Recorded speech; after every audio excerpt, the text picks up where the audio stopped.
Bismillahirrahmanirrahim. Sayang bunga sudahlah layu, layu bunga rumah Cik Itun. Inilah kebiasaan orang Melayu, sebelum bercakap ia berpantun. Tepuk tanganlah Bapak Ibu. Bunga sekuntum tumbuh di taman, daun salam bawa ke kota. Assalamualaikum saya ucapkan sebagai salam pembuka kata. Assalamualaikum warahmatullahi wabarakatuh. Jikalau tuan ke Pulau Penyengat, jangan pakai songket merah. Yang jawab salam dengan semangat, mudah-mudahan acara mendapat berkah. Yang tak semangat, mudah-mudahan dapat hidayah. Saya doakan begitu. Yang saya hormati tentunya yang hadir dalam hal ini Pak Dirjen Saintek ya Pak ya, Teknologi dan Sains, Kementerian Pendidikan, Sains dan Teknologi Republik Indonesia, datuk-datuk dari negeri jiran, dari Malaysia, Singapura atau yang berhadir pada hari ini, Bapak Ibu para tamu undangan yang pada hadir pada hari ini dalam rangka konferensi perpustakaan Digital Indonesia ke-16 tahun 2025, yang kecil tak disebutkan nama, yang besar tak diimbau gelar. Kami ucapkan selamat datang di Tanjung Pinang. Bagi yang belum pernah Tanjung Pinang, selamat datang. Inilah Tanjung Pinang, ibu kota Provinsi Kepulauan Riau. Bagi yang sudah datang, mudah-mudahan Tanjung Pinang membawa rindu kepada Bapak Ibu semua. Amin. Pada siang hari ini kita masih diberikan kesehatan serta kekuatan oleh Allah Subhanahu wa taala sehingga kita dapat berkumpul bersama di ruang konferensi ini. Salawat serta salam kita berikan berjualan Nabi besar Muhammad sallallahu alaihi wasallam. Allahumma sholli ala Muhammad wa ala ali Muhammad. Bapak Ibu, pada siang yang berbahagia ini saya diminta memberikan satu selayang pandang terhadap budaya, adat istiadat, sejarah mengenai kota ini. Mungkin Bapak Ibu mungkin baru ada yang pertama kali ke Kota Tanjung Pinang, atau sudah beberapa kali, atau memang di dalam ruangan ini ada orang Tanjung Pinang. Ya mudah-mudahan kalau kita sebagai orang Tanjung Pinang, buatlah kota ini dirindui oleh orang lain. Sehingga orang lain sering datang kemari dan tidak menyesal kalau ke Tanjung Pinang. Maka pada siang hari ini saya akan coba memberikan selayang pandang berkaitan dengan kebudayaan yang ada di kota Tanjung Pinang, dan nanti kita akan coba lihat apa yang mungkin berpotensi untuk dimanfaatkan dan konferensi ini. Apakah materi saya sudah aman Pak? Nah ini. Saya perkenalkan diri dulu, nama saya Rendra Setiadi Harja. Kata orang kalau tuan memetik mangga, sayang pokok sudahlah layu. Nama saya sedikit Jawa tapi saya asli orang Melayu. Macam itu. Ya, kata orang banyak orang memetik mangga, bawa mangga sampai seberang. Nama saya memang agak Jawa tapi saya asli anak Tanjung Pinang. Macam itu. Nak berapa lama saya pantun? Saya pantun. Ya, saya pantun sampai berjam-jam. Nah, baik, saya dalam hal ini mewakili Lembaga Adat Melayu Kepulauan Riau Kota Tanjung Pinang. Tadi Pak dari Komdiji nanya, apa itu Lembaga Adat Melayu Kepulauan Riau? Nah, Lembaga Adat Melayu itu Bapak Ibu, kalau dulu Lembaga Adat Melayu Riau, LAM Riau. Tapi sekarang sejak menjadi masing-masing provinsi menjadi Lembaga Adat Melayu Kepulauan Riau, milik Kota Tanjung Pinang. Saya cabang Tanjung Pinangnya, bukan Provinsi Kepulauan Riau-nya.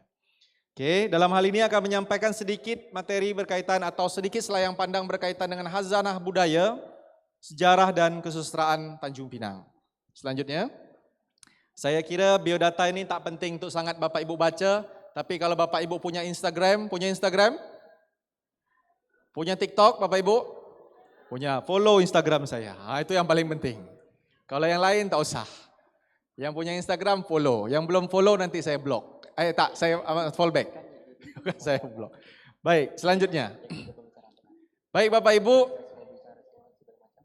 di sini yang orang Tanjung Pinang mana? Boleh tunjuk tangan? Ada orang Tanjung Pinang, saya takut salah nanti cakap. Ada tuan rumah selain saya? Tak ada. Yang lain tamu semua, baik. Khazanah budaya dan adat istiadat. Saya mau perkenalkan bagaimana orang Tanjung Pinang itu sebenarnya, atau orang Melayu di Kepulauan Riau itu sebenarnya, saya akan kenalkan. Pertama, selanjutnya, ini ciri-ciri masyarakat Melayu Tanjung Pinang Bapak Ibu. Pertama, masyarakat dalam sebuah penelitian diidentifikasi ada 4 cirinya.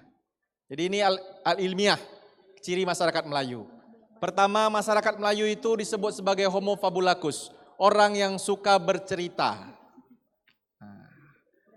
Makanya nanti Bapak Ibu ke Tanjung Pinang jangan kaget, jangan terkejut kalau di Tanjung Pinang banyak kedai kopi. Karena kami suka cerita dan suka duduk di kedai kopi.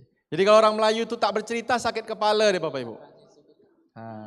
Betul ya kalau orang Tanjung Pinang betul. Dia selalu duduk dengan kopi, dia selalu bercerita.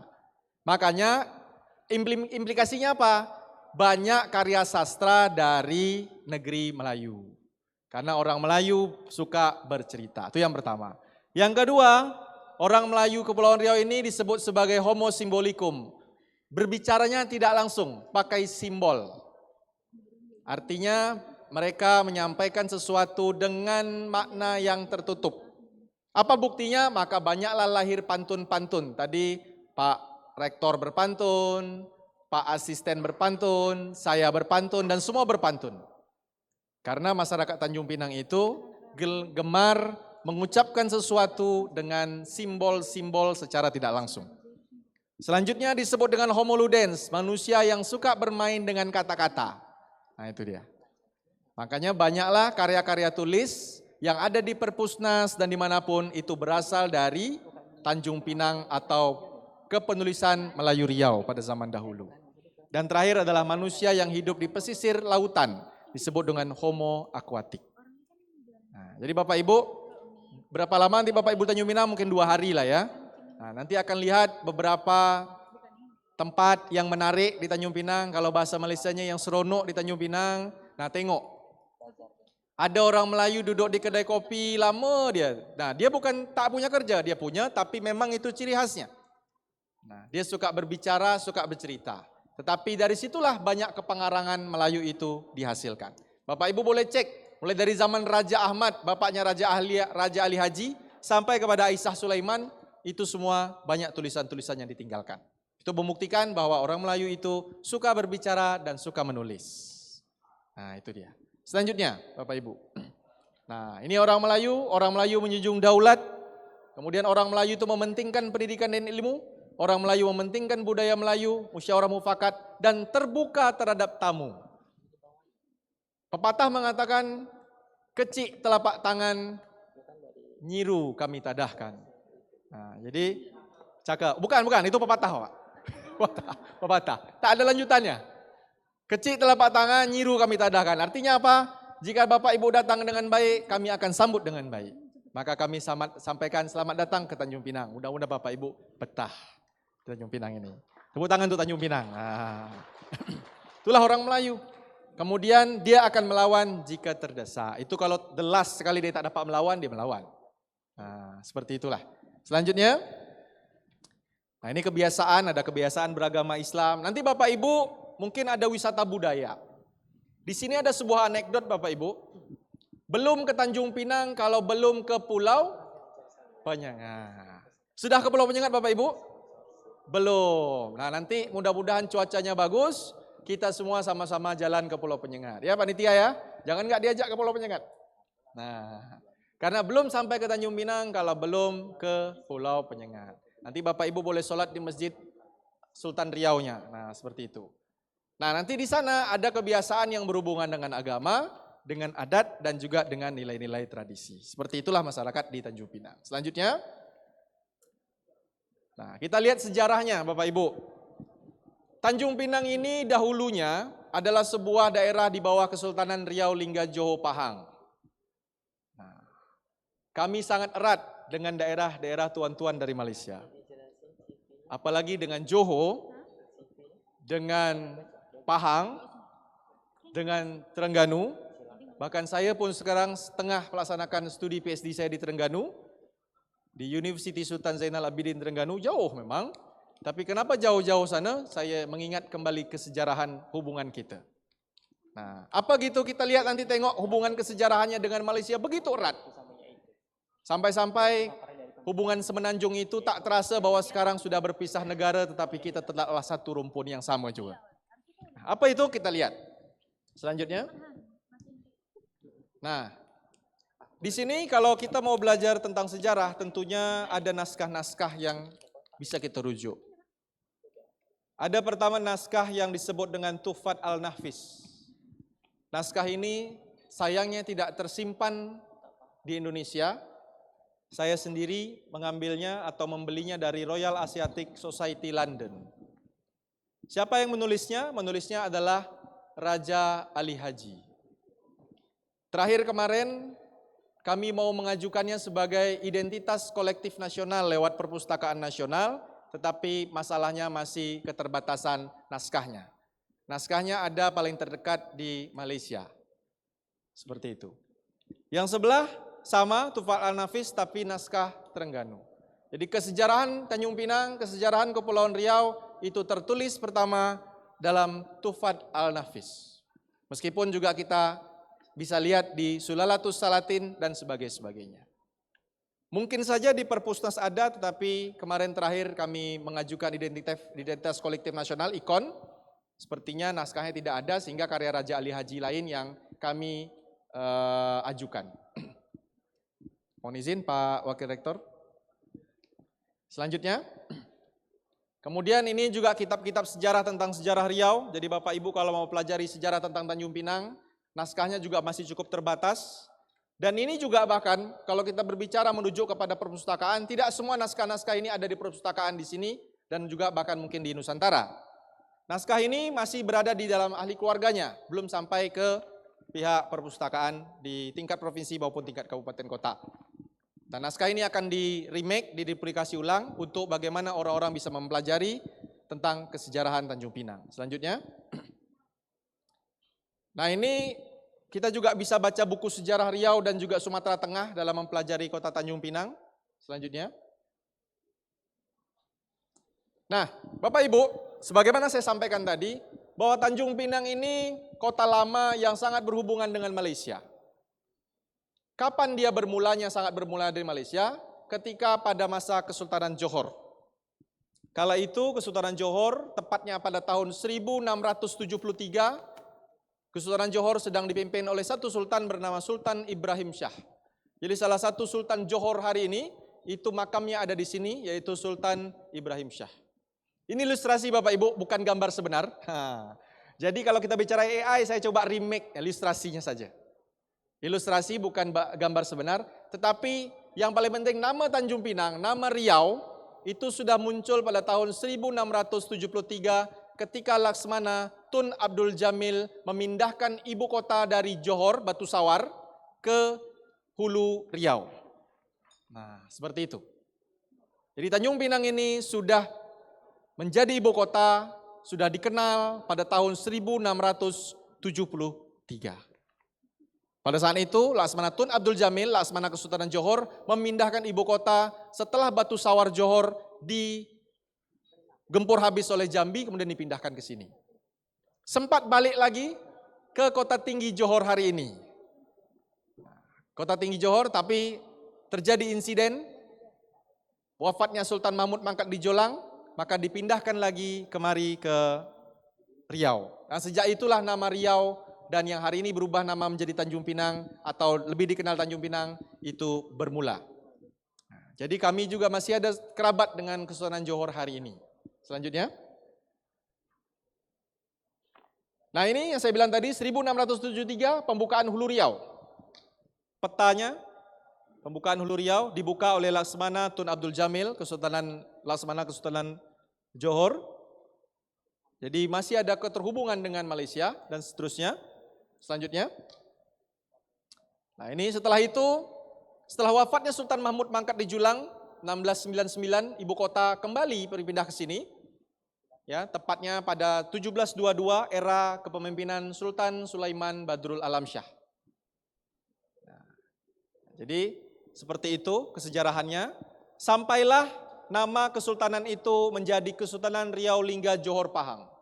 Pada tahun 1824 pertanyaannya, adakah kena pertanyaan kenapa kita berpisah dengan Johor dan Pahang? Akibat Traktat London Maret 1824, seluruh kekuasaan yang berada di bawah Riau Lingga itu menjadi kekuasaan di bawah Nederland atau Belanda, sementara yang kekuasaan di atasnya, ke sebelah utaranya masuk di bawah kekuasaan British. Maka Johor dan Pahang masuk ke bawah kekuasaan British yang sekarang menjadi Malaysia, sementara Riau Lingga menjadi Indonesia hari ini. Itulah sebabnya kenapa namanya dahulu adalah Kesultanan Riau Lingga Johor Pahang. Traktat London 1824 memisahkan kita, kemudian menjadilah kita, dan kemudian kita menjadi negara, dan hari ini sebagian negara yang pernah ada di Riau Lingga kemudian menjadi negara Malaysia, dan sebagiannya masuk ke Indonesia, atau sebagiannya kita kenal dengan wilayah Kepulauan Riau hari ini. Sampailah masa 1913, Kesultanan ini dibubarkan.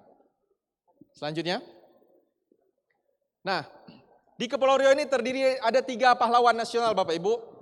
Pertama, Raja Haji Fisabilillah. Ini pahlawan nasional pertama. Ini foto saya remake juga dengan AI. Nah, karena kita bicara artificial intelligence, foto aslinya ada tapi saya remake. Beliau terkenal dengan peperangan namanya Perang Riau 1782-1784. Perang ini tepatnya 6 Januari 1784, Kesultanan Riau Lingga dipimpin oleh Raja Haji berhasil memenangkan perang, dan kemudian tanggal 6 Januari 1784 ditabalkan menjadi hari lahirnya Tanjung Pinang. Dan kemudian Raja Haji meninggal, wafat di Teluk Ketapang Melaka, dan kemudian jasadnya dibawa kembali ke Pulau Penyengat. Jadi besok Bapak Ibu kalau ke Pulau Penyengat, ziarah-ziarahlah makam Raja Haji kita. Nah, ini adalah kakeknya Raja Ali Haji. Nah, ada 2, jangan salah tokoh ini. Ada Raja Haji, ada Raja Ali Haji. Raja Haji yang memakai fisabilillah, Raja Ali Haji tidak pakai fisabilillah. Tetapi kita masih banyak sering salah. Raja Ali Haji fisabilillah salah. Tapi Raja Haji fisabilillah karena beliau meninggal di medan pertempuran, sementara cucunya Raja Ali Haji adalah yang menulis Gurindam 12. Itu 2 tokoh yang berbeda. Raja Ali Haji adalah cucu daripada Raja Haji, anak daripada Raja Ahmad. Jadi Raja Haji punya anak namanya Raja Ahmad punya anak namanya Raja Ali Haji. Begitulah silsilahnya. Nah, ini jangan sampai salah nanti. Nanti Bapak Ibu mungkin kalau wisata budaya juga akan ke makam Raja Ali Haji, dan kebetulan kampus kita bernama Universitas Maritim Raja Ali Haji. Nah, Universitas Maritim Raja Ali Haji ini adalah para pejuang bahasa, nanti saya perlihatkan karya-karya beliau. Nah, ini pahlawan nasional pertama kita. Selanjutnya, pahlawan nasional selanjutnya adalah Sultan Mahmud Riayat Shah. Beliau terkenal dengan peperangan Riau yang kedua. Ya, itu terjadi peperangannya di Pulau Penyengat. Nah, itu lukisan asli Bapak Ibu terjadi di Pulau Penyengat. Besok Bapak Ibu kalau ke Pulau Penyengat, itu adalah kawasan Pulau Penyengat yang pernah diduduki oleh Belanda. Ya, dan itu dipimpin oleh masa pada saat itu Sultan Mahmud Riayat Shah. Ini pahlawan nasional kami yang kedua. Selanjutnya, dan setelah kerajaan kami dibubarkan, maka Tanjung Pinang di bawah kekuasaan residensi Belanda. Sama seperti Batavia pada umumnya sebenarnya, di bawah kekuasaan Belanda. Hinggalah tahun 1942 masuk Jepang, kemudian tahun 1945 kita merdeka. Seperti itu, dan setelah merdeka, uniknya setelah merdeka, Kepulauan Riau masih berada di bawah taklukan Singapura. Sampai tahun 1950, Kepulauan Riau masih menggunakan dolar Singapura. Ini uniknya Kepulauan Riau. 45 kita sudah punya uang Republik Indonesia, tetapi ternyata 45 sampai 50 Kepulauan Riau masih disebut dengan zaman dolar. Karena pada zaman itu masih di bawah kekuasaan residensi Belanda di Singapura. Hanya Kepulauan Riau. Nah, pada zaman itu. Oke, sampai 1942 dikuasai oleh Jepang, kemudian masuk ke wilayah Indonesia. Masuk ke NKRI, masuk sebagai negara resmi Republik Indonesia yaitu 8 Mei 1950. Kita menyerahkan kedaulatan kita kepada Negara Kesatuan Republik Indonesia, maka Riau pada zaman itu yang disebut dengan Residensi Van Riau dibubarkan dan resmi sebagai salah satu provinsi masuk di wilayah Indonesia. Meskipun tahun 48 Kabupaten Kepulauan Riau sudah ada di bawah Undang-Undang 2248, tapi tahun 48 sampai 50 wilayah Kepulauan Riau masih dikooptasi oleh Belanda. 50 secara resmi kita benar-benar masuk ke Indonesia. Selanjutnya, nah ini wilayah nanti Bapak Ibu kalau ke tepi laut, ini namanya gedung daerah. Sekarang jadi istana gubernur.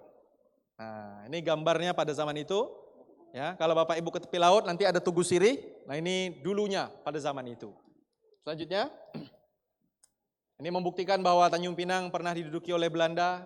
askar-askarnya, kata orang Malaysia, ini banyak orang Netherlands, ya, sama seperti Batavia sebenarnya pada umumnya di Indonesia. Selanjutnya, nah ini cagar-cagar budaya kita Bapak Ibu. Nanti kalau Bapak Ibu ke Pulau Penyengat akan banyak menjumpai cagar budaya, juga termasuk yang ada di Tanjung Pinang. Selanjutnya,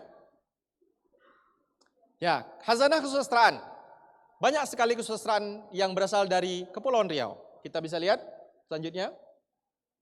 Nah ini silsilah kepengarangan semua penulis yang ada di Kepulauan Riau. Mulai dari Raja Ahmad, Ibni Raja Haji, sampai kepada Aisyah Sulaiman.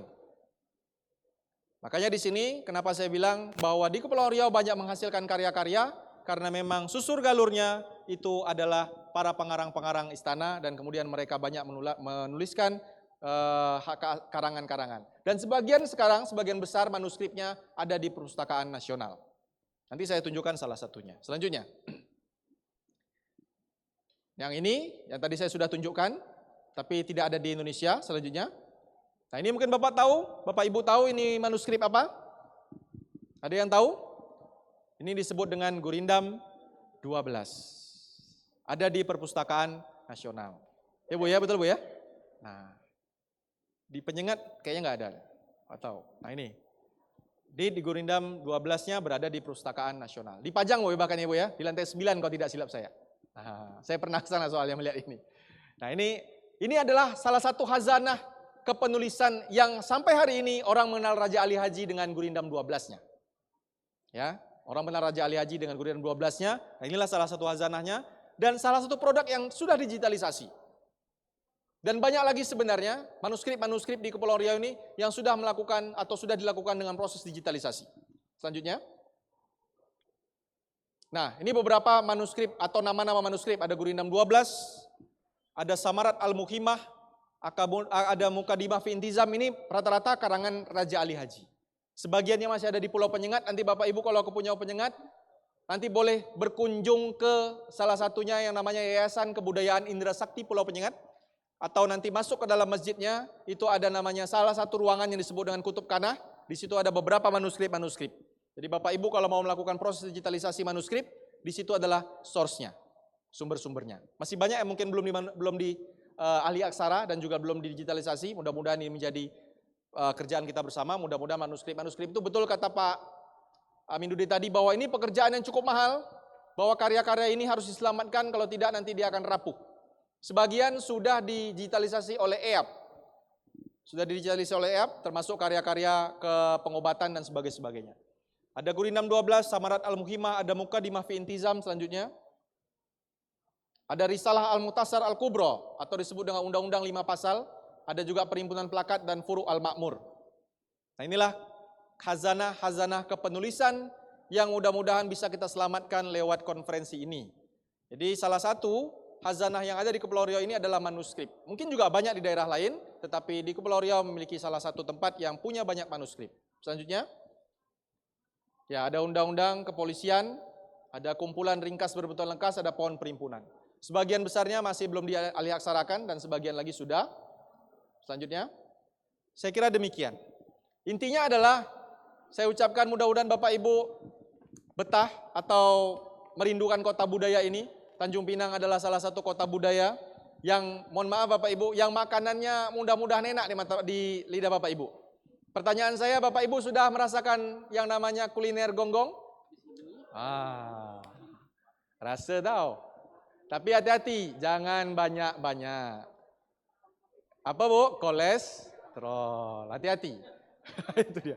Tapi itulah uniknya Kepulauan Riau. Kata orang belum sampai ke Kepulauan Riau kalau belum cicipi namanya gonggong, asam pedas, teh tarik. Meskipun di Malaysia banyak teh tarik ya Cik ya. Tapi teh tarik, gonggong dan sebagainya. Mudah-mudahan Bapak Ibu betah dengan kulinernya, dengan pariwisatanya. Kami ucapkan selamat datang dan selamat melaksanakan konferensi. Mudah-mudahan hasil konferensi ini baik bagi Kota Tanjung Pinang dan juga baik bagi Indonesia tentunya.